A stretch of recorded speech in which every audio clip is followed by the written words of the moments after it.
ग्रामदेवतांच्या मालिकेमध्ये आज आपण जाणार आहोत उत्तर महाराष्ट्रात धुळे जिल्ह्यातल्या मजदी गावातील धनदाई देवीच्या दर्शनाला। नाशिक जिल्ह्याच्या सीमेजवळ असलेलं हे देवस्थान 71 कुळांची कुलस्वामिनी आहे। आणखी काय वैशिष्ट्य आहे धनदाई देवीची, चला पाहूयात।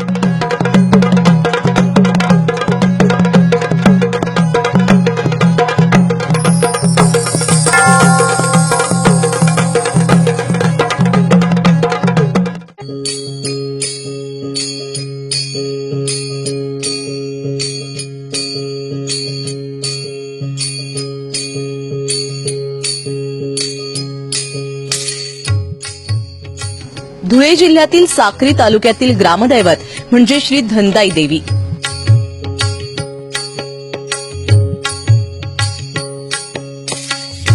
या देवीची मनोभावे पूजा केल्यास मनोकामना पूर्ण होतात अशी भाविकांची श्रद्धा आहे। नाशिक, धुळे आणि खानदेशातील इतर जिल्ह्यातील 71 कुळांचं हे कुलदैवत। साक्री तालुक्यातील मजदी गावापासून 1.5 किलोमीटरवर असलेलं आणि विश्वस्त आणि भाविकांच्या सहकार्यातून साकारलेलं हे मंदिर आज सगळ्यांचंच श्रद्धास्थान झालंय। या धनदाई देवीची आख्यायिकाही मजेदार आहे। सातपुडा परिसरातील जनतेवरती दैत्य अत्याचार करू लागले। त्यांच्या अत्याचारापासून रक्षण करण्यासाठी जनतेने आदिशक्तीची प्रार्थना केली। भक्तांच्या प्रार्थनेला प्रसन्न होऊन धनदाई सप्तशृंगी, म्हाळसा, एकविरा, चिराई, भाटाई, रेणुका अशा सप्तश्री भगिनींच्या रूपाने आदिशक्ती खानदेशात अवतरली। या सप्त भगिनींनी दैत्यांना युद्धाचं आव्हान दिलं। दैत्य पराभूत झाले, वेगवेगळ्या दिशेने पळत सुटले। रेड्याचं रूप घेऊन ठिकठिकाणी जंगलामध्ये लपून बसले।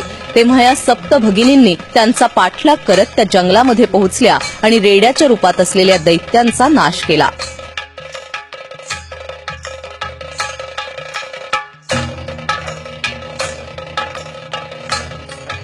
त्यानंतर देवरे कुळातील लोक इथे म्हणजेच ज्या ठिकाणी आदिशक्ती धनदाई देवीचं मंदिर आहे त्या ठिकाणी नायगावी वास्तव्यास आले।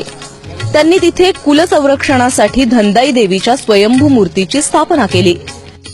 नायगावात बरेच वर्ष वास्तव्य केल्यानंतर जंगली प्राण्यांचा उपद्रव, पाण्याची दुर्मिळता, त्याचबरोबर दरोडेखोरांचा त्रास या सर्व गोष्टींना कंटाळून हा प्रदेश सोडण्याचा निर्णय घेतला।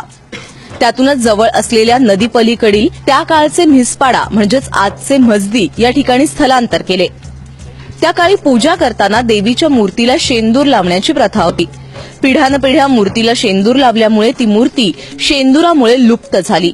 त्या ठिकाणी मूर्ती होती हे पुढील पिढ्यांना लक्षातच आले नाही।